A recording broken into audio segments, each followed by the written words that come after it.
রাসূল সাল্লাল্লাহু আলাইহি ওয়াসাল্লাম সত্য নবী ছিলেন, তার প্রমাণ দ্বিতীয় পর্ব। বয়ান ও খুতবা প্রথম খণ্ড, লেখক মাওলানা মোহাম্মদ হেমায়েতুদ্দিন সাহেব।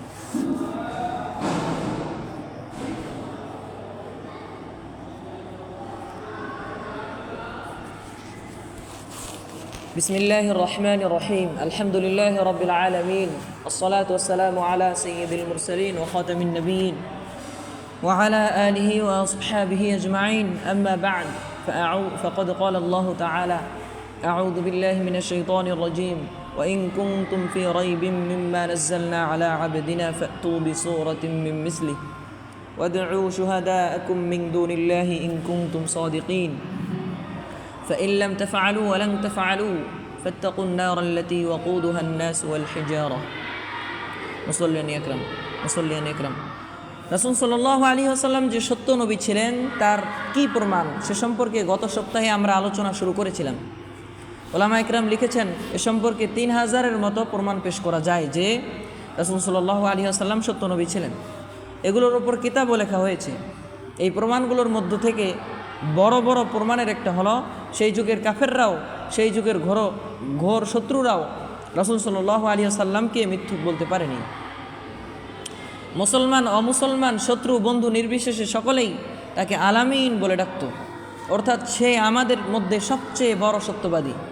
তিনি যখন নবুয়তের দাবি করেছেন, আল্লাহর পক্ষ থেকে বাণীপ্রাপ্ত হওয়ার দাবি করেছেন, তখনও তারা তাকে মিথ্যাবাদী বলতে পারেনি, বরং তাকে সত্যবাদী মনে করেছে। তখনকার কাফেরদের একজন বড় নেতা ছিলেন নজর ইবনে হারিস। তিনি একদিন গোত্রের অন্যান্য নেতৃবৃন্দ এবং বিশিষ্ট লোকদের ডেকে বললেন, এত বছর যাবৎ মুহাম্মদের পুরো জীবন আমাদের মধ্যে কেটেছে, এতদিন তোমরা সবাই তাকে আলামিন বলে ডেকে আসছো, আর এখন যখন তার চুল পাকা শুরু হয়েছে তখন সে নবুয়ত পাওয়ার দাবি করছে, এখন তোমরা তাকে মিথ্যা বলবে কিভাবে? মিথ্যা বলার বয়স তো পার হয়ে গেছে, সে তো পরীক্ষিত সত্যবাদী। এখন সে নবুয়তের দাবি করার পর তোমরা তাকে মিথ্যুক বলতে পারো না, এটা তোমাদের জন্য একটা পরীক্ষিত মুহূর্ত। এখন তোমাদের কি উপায় আছে তা ভেবে দেখো। লক্ষ্য করুন, রাসূল সাল্লাল্লাহু আলাইহি ওয়াসাল্লামকে সবাই সত্য জানত, এ সত্ত্বেও তারা যতটুকু বিরোধিতা করত তা শুধু ক্ষুদ্র স্বার্থের জন্যই করত, অন্য কিছু নয়। একটা ঘটনা শুনুন, তাহলে বোঝা যাবে সত্য জানা সত্ত্বেও কেন তারা তাকে মানত না। একবার হজ্জের মৌসুমের আগে মক্কার বিশিষ্ট সব নেতৃবৃন্দ পরামর্শের জন্য এক জায়গায় সমবেত হলো যে এখন হজ্জের মৌসুম আসছে, দেশ বিদেশ থেকে বহু লোক আসবে, মুহাম্মদ তার ধর্মের কথা প্রচার করবে, এভাবে তার ধর্ম দেশ বিদেশে ছড়িয়ে পড়বে, বহু লোক মুসলমান হয়ে যাবে। এটাকে ঠেকানোর উপায় কি? তখনকার সময় মুশরিকদের মধ্যে সবচেয়ে প্রবীণ নেতা ছিল ওলীদ ইবনে মুগিরা। সে এক এক করে সকলের মতামত জিজ্ঞাসা শুরু করলো। একজন বলল, আমরা প্রচার করে দিব যে সে পাগলের মতো আবল তাবল বকে চলেছে, তার কথার কোনো আগাগোড়া নেই, কোনো দিক দিশা নেই। ওলীদ ইবনে মুগিরা বলল, যদি এটা বলো তাহলে তার কথা মানুষ যখন শুনেই বুঝবে যে এটা পাগলের কথা নয়, শেষ পর্যন্ত তোমাদেরকেই মানুষে মিথ্যুক জানবে। আরেকজন বলল, তাহলে আমরা তাকে কবি বলে দিব, আমরা বলবো সে খুব ভালো কবি, সে খুব ভালো ভাষা জানে, কাব্য রচনা করে, কথার জাদু দিয়ে মানুষকে মুগ্ধ করে ফেলে। ওলীদ ইবনে মুগিরা বলল, এই যুক্তিও চলবে না, আরব দেশের সবাই কবিতা সম্পর্কে ধারণা রাখে, কবিতা কি, কবিতার কথা কি হয়, আর মুহাম্মদের কথা কি, এই দুইয়ের মধ্যে পার্থক্য সবাই বুঝতে পারবে। তখন শেষ পর্যন্ত লোকেরা বলবে, তোমরাই মিথ্যুক, তোমরাই মিথ্যা প্রচার করছো, এতে করে তার প্রতি মানুষের ভক্তি আরও বেড়ে যাবে, অতএব এই যুক্তিও চলবে না। আরেকজন বলল, তাহলে আমরা তাকে জাদুকর বলে দিব।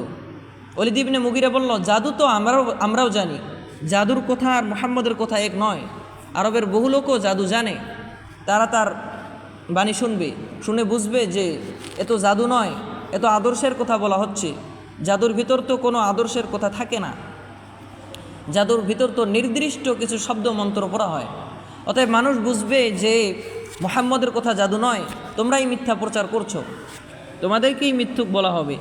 এভাবে তাদের অনেকে অনেক রকম প্রস্তাব দিল, কিন্তু তাকে মিথ্যুক বলে দেওয়া হবে এ প্রস্তাব কেউ দিতে পারল না। কারণ আগে থেকেই তাদের মধ্যে একথা আলোচনা হয়েছে যে এতদিন তাকে আমরা আলামিন বলে আসছি, এখন তাকে আমরা মিথ্যুক কিভাবে বলবো। লক্ষ্য করুন, রাসূল সাল্লাল্লাহু আলাইহি ওয়াসাল্লামের জীবনে তারা কোনো দোষ খুঁজে বের করতে পারল না। পারবে কিভাবে? রাসূল সাল্লাল্লাহু আলাইহি ওয়াসাল্লামের পুরো জীবনটাই ছিল নিখুঁত, নির্ভেজাল, নির্দোষ, পবিত্র ও নির্মল। এজন্য রাসূল সাল্লাল্লাহু আলাইহি ওয়াসাল্লামের পুরো জীবনটাই চ্যালেঞ্জ। কোরআনে কারিমেও তাই রাসূল সাল্লাল্লাহু আলাইহি ওয়াসাল্লামের জীবনকে দিয়ে চ্যালেঞ্জ পেশ করা হয়েছে।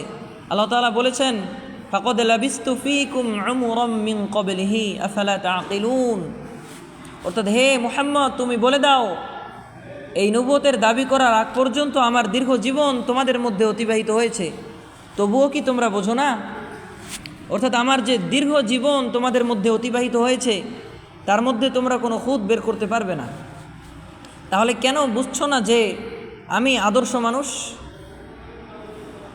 পারলে আমার জীবনে এতটুকু খুঁত বের করে দেখাও, আর তার ভিত্তিতে আমাকে অস্বীকার করো। কিন্তু তোমরা তা বের করে দেখাতে পারবে না।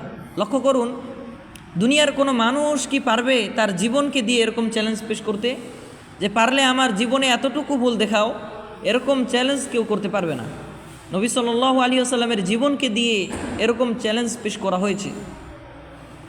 রাসূল সাল্লাল্লাহু আলাইহি ওয়াসাল্লামের ঘোর শত্রু মক্কার মুশরিক নেতৃবৃন্দ রাসূল সাল্লাল্লাহু আলাইহি ওয়াসাল্লামের জীবনে কোনো খুঁত বের করতে পারছে না।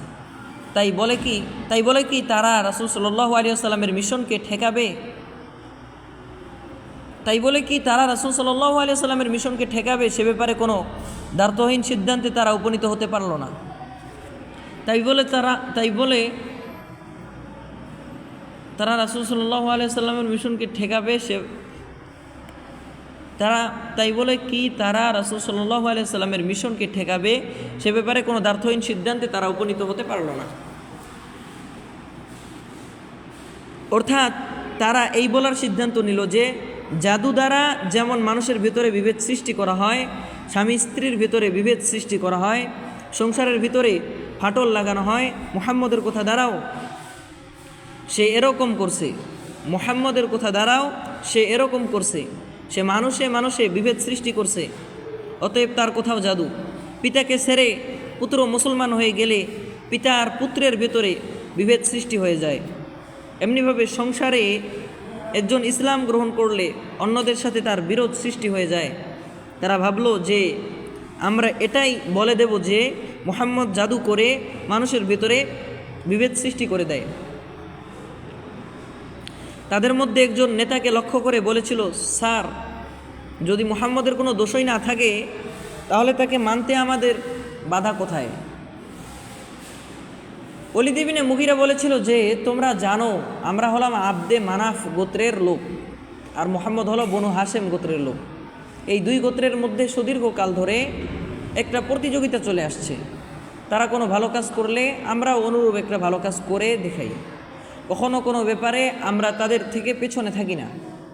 এখন ওই বংশের লোকেরা বলছে তাদের মধ্যে একজন নবী হয়েছেন, আমরা তো কোনো নবী পেশ করতে পারছি না, অতএব যদি আমরাও তাকে মেনে নেই তাহলে আমাদের গোত্র ছোট হয়ে যাবে, তাই আমরা তাকে মানতে পারছি না। লক্ষ্য করুন, নবীকে তারা সত্য জানতো, কিন্তু একটা ভিত্তিহীন গোত্রীয় অভিমানকে রক্ষা করতে গিয়ে তারা তাকে মানতে পারল না। নবী সাল্লাল্লাহু আলাইহি ওয়াসাল্লাম যে সত্য নবী, নবী সাল্লাল্লাহু আলাইহি ওয়াসাল্লাম যে কোরআন শোনাতেন, সে কোরআন যে সত্য কিতাব, এটা তারা সকলেই বিশ্বাস করত, কিন্তু শুধু একটা ঠুনকো স্বার্থের কারণে তারা তাকে মানতে পারল না। কাফেরদের এক বড় নেতা ছিলেন আবু সুফিয়ান, ইনি পরবর্তীতে মুসলমান হয়েছিলেন। আর আরেক বড় নেতা হলো আবু জেহেল, যে কখনোই মুসলমান হয়নি। আরেক বড় নেতা আখনাস ইবনে শরাইক, সেও কখনো মুসলমান হয়নি। এই তিন বড় নেতা গোপনে কি করত তা শুনুন।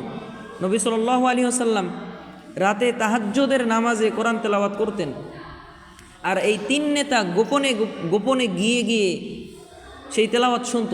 তাদের মন বলতো এমন বাণী তো দুনিয়ার কোনো মানুষের বাণী হতে পারে না।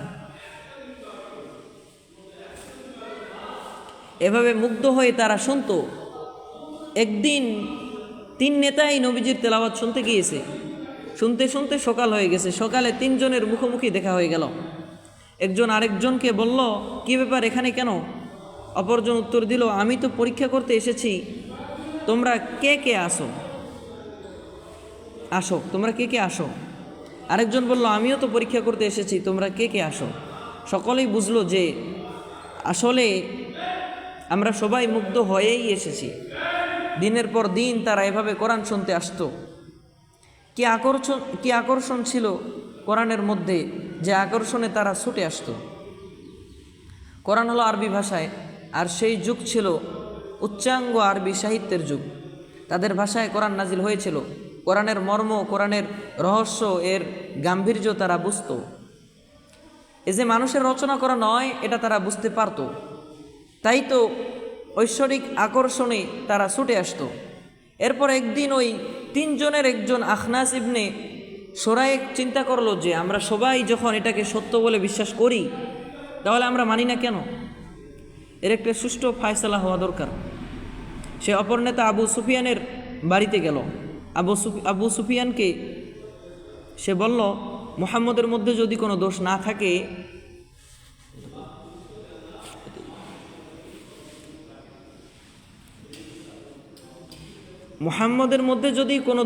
থাকে, তাহলে আমাদের মেনে নিতে অসুবিধা কি? আবু সুফিয়ান আমতা আমতা করে শেষ পর্যন্ত বলল, আমরা তার কোনো দোষ দেখতে পারবো না।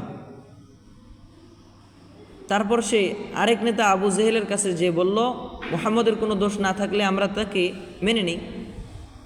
আবু জেহেল বলল, মুহাম্মদের মধ্যে কোনো দোষ নেই, তবে অসুবিধা একটাই, তা হলো মুহাম্মদ বনু হাশেম গোত্রের লোক। এখন আমরা যদি তাকে নবী মেনে নেই, তাহলে আমাদের গোত্র ছোট হয়ে যায়, তাই আমরা তাকে মেনে নিতে পারছি না। এসব ঘটনা হাদিসের মধ্যে এসেছে, সহিহ ইতিহাসের মধ্যে এসেছে। এসব ঘটনা থেকে বোঝা যায় ওই কাফেররাও বিশ্বাস করতো যে মুহাম্মদ সাল্লাল্লাহু আলাইহি ওয়াসাল্লাম সত্য নবী, যে মুহাম্মদ সাল্লাল্লাহু আলাইহি ওয়াসাল্লাম সত্য, মুহাম্মদ সাল্লাল্লাহু আলাইহি ওয়াসাল্লাম যে নবী হওয়ার দাবি করছে তাও সত্য, মুহাম্মদ সাল্লাল্লাহু আলাইহি ওয়াসাল্লাম কোরআন নামে আল্লাহর যে বাণী পেশ করছে তাও সত্য। কোনোটাই মিথ্যা নয়। এখনও বহু বিধর্মী এমন আছে যারা বিশ্বাস করে যে ইসলাম ধর্ম সত্য। তারা যখন এ ধর্ম নিয়ে, কোরআন হাদিস নিয়ে ঘাটাঘাটি করে দেখে, তখন বুঝতে পারে যে ধর্ম সত্য। এ ধর্মকে তারা সত্য বলে বিশ্বাস করে, কিন্তু মানে না। যেমন গত জুমায় বলা হয়েছিল, শুধু বিশ্বাস করলে মুমিন মুসলমান হওয়া যায় না, মানতেও হবে। বহু বিজ্ঞানীরা বিশ্বাস করেছে এবং মুখে স্বীকারও করেছে যে কোনো কিছুই যখন সৃষ্টিকর্তা ছাড়া হয় না, তখন এই বিশাল পৃথিবী, এই বিশাল মহাকাশ, এই বিশাল মহাজগৎ, এও কোনো সৃষ্টিকর্তা ছাড়া হতে পারে না। অতএব অবশ্যই এর একজন সৃষ্টিকর্তা আছেন।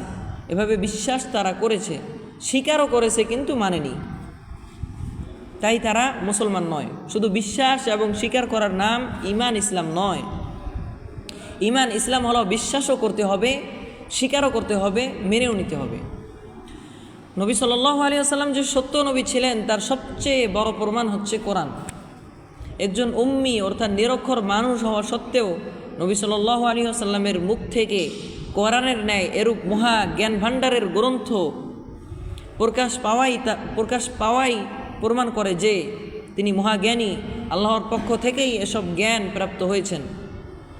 নবী সাল্লাল্লাহু আলাইহি ওয়াসাল্লাম উম্মি ছিলেন। অনেকে উম্মি শব্দের অর্থ করে থাকেন মূর্খ। এ অর্থ করা ঠিক নয়। তিনি মূর্খ ছিলেন না, তিনি তো সবচেয়ে বড় জ্ঞানী ছিলেন। হাদিসের বর্ণনা অনুযায়ী তাকে দুনিয়ার শুরু থেকে শেষ পর্যন্ত সমস্ত মানুষের জ্ঞান দান করা হয়েছিল। কাজেই তিনি মূর্খ নন, বরং সবচেয়ে বড় জ্ঞানী ছিলেন। অতএব তাকে মূর্খ বলা যায় কিভাবে? তাই উম্মি অর্থ মূর্খ করা ঠিক নয়। এ তর্জমায় রাসূল সাল্লাল্লাহু আলাইহি ওয়াসাল্লামের প্রতি বেয়াদবি প্রকাশ পাবে। উম্মি অর্থ হলো অক্ষর জ্ঞানহীন বা নিরক্ষর, অর্থাৎ যিনি পড়তে জানেন না, যার অক্ষর জ্ঞান ছিল না। তিনি যেহেতু সবচেয়ে বড় জ্ঞানী ছিলেন, তাই তিনি কাউকে ওস্তাদ বানাতে পারেন না। এজন্যই কারো থেকে তিনি অক্ষর জ্ঞান অর্জন করেননি, কারো থেকে মুখে মুখে শুনেও কোনো জ্ঞান অর্জন করেননি, বরং সরাসরি আল্লাহর পক্ষ থেকে তিনি সব জ্ঞান অর্জন করেছেন। এরকম একজন উম্মি মানুষের মুখ থেকে এরকম জ্ঞানের বাণী, এরকম মহা জ্ঞানের গ্রন্থ কোরআন প্রকাশ পেয়েছে, যে কোরআনের ভেতরে যদি রিসার্চ করা হয়, যদি গবেষণা করা হয়, তাহলে দুনিয়ার মানুষের যাবতীয় সমস্যার সমাধান এর থেকে বের হয়ে আসবে। এমন মহা জ্ঞানের কথা তিনি কিভাবে বললেন? বলতে হবে অবশ্যই এমন এক মহাসত্তার পক্ষ থেকে তা এসেছে, যিনি সব কিছুর জ্ঞান রাখেন, তিনি হলেন আল্লাহ। তাই বলা হয় নবী সাল্লাল্লাহু আলাইহি ওয়াসাল্লাম যে সত্য নবী ছিলেন, তার সবচেয়ে বড় প্রমাণ হলো তার মুখ থেকে কোরআন প্রকাশ পেয়েছে। আল্লাহ রাব্বুল আলামিন চ্যালেঞ্জও পেশ করেছেন, ইরশাদ করেছেন, ওয়া ইন কুনতুম ফি রাইবিম মিম্মা নাযালনা আলা আবদিনা ফাতু বিসূরাতিম মিন মিসলিহি ওয়াদউ শুহাদাআকুম মিন দুনিল্লাহি ইন কুনতুম সাদিকিন ফাইন লাম তাফআলু ওয়া লান তাফআলু। অর্থাৎ আমি আমার এই বান্দার উপরে যে কিতাব নাজিল করেছি, এ ব্যাপারে তোমাদের যদি সামান্যতম সন্দেহ থাকে যে এটা তার নিজের রচিত কিনা, তাহলে এই কোরআনের ছোট্ট সূরার মতো একটা সূরা রচনা করে দেখাও। আল্লাহ তাআলা বলেছেন, বড় কোনো সূরা নয়, ছোট্ট সূরার মতো একটা সূরা রচনা করে দেখাও, যা এই কোরআনের সমকক্ষ হবে ভাষার গাম্ভীর্যের দিক থেকে, ভাষার অলঙ্কারের দিক থেকে, ভাষার গ্রামারের দিক থেকে এবং তত্ত্ব ও তথ্যের দিক থেকে। অর্থাৎ এমন একটা সূরা রচনা করে দেখাও সব দিক থেকে, যা এই কোরআনের সমতুল্য হবে, কোরআনের সমমানের হবে। তোমরা এককভাবে যদি না পারো, তাহলে তোমাদের সব সহযোগীদের ডাকো, তারপর সম্মিলিত প্রচেষ্টায় এরকম একটা সূরা রচনা করে দেখাও। আল্লাহ রাব্বুল আলামিন বলেছেন, তবুও তোমরা এর সমকক্ষ রচনা পেশ করতে পারবে না। বাস্তবেও কোনো দিন কেউ কোরআনের সমকক্ষ রচনা পেশ করতে পারেনি। সেই যুগে একবার কিছু লোক সূরা ফিলের অনুকরণে কয়েকটা বাক্য রচনা করেছিল। সূরা ফিল অর্থাৎ আলাম তারা, এই সূরার ভেতরে আল্লাহ তাআলা বলেছেন হস্তি বাহিনীর সাথে আল্লাহ কি করেছিলেন তোমরা দেখনি? যারা কাবা ধ্বংস করতে এসেছিল, সেই আব্রাহার হস্তি বাহিনীকে আল্লাহ কিভাবে ধ্বংস করে দিয়েছিলেন। ক্ষুদ্র ক্ষুদ্র পাখির ঝাঁক প্রেরণ করেছিলেন। এক একটা পাখি তিনটা করে ছোট ছোট পাথর নিয়ে এসেছিল, আর ওই সৈন্যবাহিনীর ওপর নিক্ষেপ করেছিল। তাদের শরীর ভেদ করে এক একটা কঙ্কর নিচ দিয়ে বের হয়ে গিয়েছিল। এভাবে তারা সমূলে ধ্বংস হয়ে গিয়েছিল। এ সূরার মধ্যে একটা বিরাট শিক্ষণীয় ইতিহাস রয়ে গেছে। শোনা যায় এই সূরার অনুকরণে এক কাফের এরূপ রচনা করেছিল, আল ফিয়ালু ওয়ামা আদরাকা মাল ফিলু লাহু দানাবুন ওয়া বিলুন ওয়া খুরতুমুন তাওয়িলুন। এর অর্থ হলো হাতি। তোমরা কি জানো হাতি কি? তার ক্ষুদ্র একটা লেজ আছে এবং দীর্ঘ একটা সুর আছে। ভেবে দেখুন তো তাদের রচিত এই সূরার মধ্যে কি ইতিহাস আছে, কি গাম্ভীর্য আছে, কি শিক্ষণীয় বিষয় আছে। হাতির একটা লম্বা সুর থাকে, আর ছোট একটা লেজ থাকে, তা তো সবাই জানে, একটা শিশুও জানে। তাই তারা এটা রচনা করার পর নিজেরাই ভাবলো এটা কি হলো, এটা যে হাসির পক্তি হয়েছে তা তারা নিজেরাও বুঝতে পারলো। বস্তুত তারা কোরআনের ভাষা জানতো, উচ্চাঙ্গের সাহিত্যের অধিকারী ছিল। তা সত্ত্বেও কোরআনের মোকাবেলায় যখন তারা কিছু রচনা করতে চেষ্টা করত, তখন তাদের কলম থেমে যেত, তাদের মেধা স্থবির হয়ে যেত। আল্লাহর মোকাবেলা করা সম্ভব নয়। আজ পর্যন্ত দুনিয়ার কেউ পারেনি। ইসলামের মিশনকে ব্যর্থ করার জন্য কাফেররা লক্ষ লক্ষ কোটি ডলার ব্যয় করে, কতভাবে ষড়যন্ত্র করে, ইসলামের বিরুদ্ধে কত রকম পদক্ষেপ নেয়। অথচ কোরআনের মোকাবেলা করার জন্য সামান্য একটা সূরা রচনা করে তা পেশ করতে পারে না। কোরআন যে সত্য তার একটা বড় প্রমাণ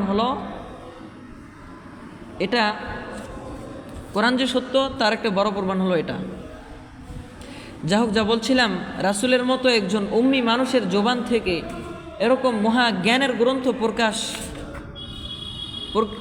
প্রকাশ হওয়া প্রমাণ করে যে তিনি নবী ছিলেন। তার মতো উম্মি মানুষের জবান থেকে কোরআন প্রকাশ পাওয়া এটাও প্রমাণ করে যে এই কোরআন আল্লাহর কালাম, এটা মানুষের রচনা করা গ্রন্থ নয়। কোরআনে কারিম যে সত্য তার আরও অনেক প্রমাণ রয়েছে। তার মধ্যে একটা প্রমাণ হলো কোরআনে কারিম অনেক ক্ষেত্রে মানুষের মনের কথা বলে দিয়েছে। যা সত্য বলে প্রমাণিত হয়েছে, এটাও কোরআনের সত্য হওয়ার প্রমাণ। একটা ঘটনা শুনুন। আব্দুল্লাহ ইবনে উবাই, সে ছিল একজন মুনাফিক। সে ধোঁকা দিয়ে প্রতারণা করে মুসলমানদেরকে উহুদ যুদ্ধ থেকে সরাতে চেয়েছিল, যাতে মুসলমানদের সৈন্য সংখ্যা কম হয় এবং মুসলমানরা পরাজিত হয়ে যায়। তার ষড়যন্ত্রে পড়ে মুসলমানদের দুটো গোত্র বনু হারেসা এবং বনু সালামার লোকেরা সংশয়ে পড়ে গিয়েছিল যে এখন আমরা যুদ্ধে থাকব না চলে যাব। এ প্রসঙ্গে আয়াত নাজিল হয়ে গেল, ইয হাম্মা তাইফাতানি মিনকুম আন তাফশালা, অর্থাৎ তোমাদের মধ্যে দুটো দল যুদ্ধ থেকে সরে যাবে কিনা এই চিন্তা ভাবনায় লিপ্ত হয়েছিল, তবে আল্লাহ তাদেরকে রক্ষা করেছেন। আল্লাহ তাদের অভিভাবক। আয়াত নাজিল হওয়ার পর খোঁজ করা শুরু হলো এই দুই দল কারা। তখন উক্ত দুই গোত্রের লোকেরা স্বীকার করলো যে হ্যাঁ, আমরা এরূপ চিন্তা ভাবনা করেছিলাম। দেখা গেল কোরআন মানুষের মনের কথা বলে দিয়েছে, যা সত্য প্রমাণিত হয়েছে। কোরআনে কারিম সত্য হওয়ার আরেকটা প্রমাণ হলো, কোরআনে কারিমে অনেক বিষয় ভবিষ্যৎবাণী করা হয়েছে যা সত্য প্রমাণিত হয়েছে। এটাও কোরআনে কারিমের সত্য হওয়ার আরেকটা প্রমাণ। একটা ঘটনা শুনুন। একবার রাসূল সাল্লাল্লাহু আলাইহি ওয়াসাল্লামের দরবারে খ্রিস্টানদের একটা প্রতিনিধি দল উপস্থিত ছিল। ওই মজলিসে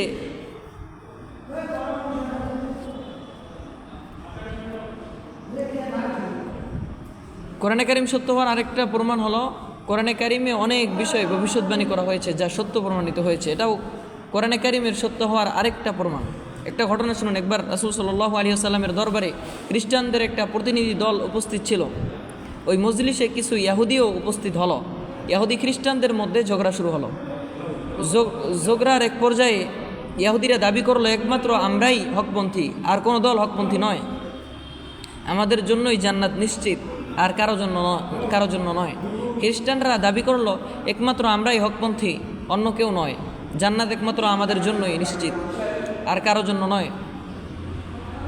উপরন্তু ইহুদিরা দাবি করত যে আমরা হলাম আল্লাহর প্রিয় পাত্র, অতএব আমাদের জন্য জান্নাত সুনিশ্চিত। এরূপ দাবিদার ইহুদিদেরকে বলা হয়েছিল, উলিয়া আইয়ুহাল্লাযীনা হাদু ইন যামতুম আন্নাকুম আউলিয়াউ লিল্লাহি মিন দুনিন নাসি ফাতামান্নাউল মাউতা ইন কুনতুম সাদিকিন। অর্থাৎ হে মুহাম্মদ, তুমি এদেরকে বলে দাও, যদি তোমরা আল্লাহর প্রিয় পাত্রই হয়ে থাকবে, মরলেই জান্নাত নিশ্চিত, একথা যদি সত্য হয়, এটা যদি মনের কথা হয়, তাহলে মৃত্যু কামনা করে দেখাও যে হে আল্লাহ, আমার মৃত্যু দিয়ে দাও। এরপর আল্লাহ সাথে সাথে এটাও বলে দিয়েছেন যে ওয়ালা ইয়াতামান্নাউনাহু আবাদাম বিমা কদ্দামাত আইদিহিম, অর্থাৎ কখনোই ওরা এ সাহস করবে না, ওরা মৃত্যু কামনা করবে না। এই আয়াত তাদের পরে শোনানো হলো, কিন্তু কেউ মৃত্যু কামনা করতে সাহস পেল না। যদি তারা নিজেদেরকে সত্যপন্থী মনে করত, তাহলে একবার মুখের কথা বললেই হতো যে হে আল্লাহ, আমাদের মৃত্যু দিয়ে দাও, তাহলে এটাই কোরআনকে মিথ্যা প্রমাণ করতে যথেষ্ট হতো। কিন্তু আল্লাহ যে ভবিষ্যৎবাণী করে দিয়েছেন, তারা মৃত্যু কামনা করবে না, আল্লাহর ভবিষ্যৎবাণী সত্যই প্রমাণিত হয়েছে। আরেকটা ঘটনা শুনুন। আরেকটা ঘটনা শুনুন। নবী সাল্লাল্লাহু আলাইহি ওয়াসাল্লামের হিজরতের 5 বছর পূর্বের ঘটনা। তখনকার শেষ করি একটু বাকি আছে পরাশক্তি। আরেকটা ঘটনা শুনুন। নবী সাল্লাল্লাহু আলাইহি ওয়াসাল্লামের হিজরতের 5 বছর পূর্বের ঘটনা। তখনকার দুই পরাশক্তি রোম আর পারস্য সম্রাটের মধ্যে যুদ্ধ লাগলো। তারা যুদ্ধে পারস্য সম্রাট বিজয়ী হয়ে গেল। রোমকরা পরাজিত হলো। মক্কার মুশরিকরা ছিল পারস্যের সমর্থক, কারণ পারস্যের লোকদের সাথে মক্কার মুশরিকদের মিল ছিল। পারস্যবাসীরাও মক্কাবাসীদের মতো কোনো আসমানি কিতাবে বিশ্বাস করতো না।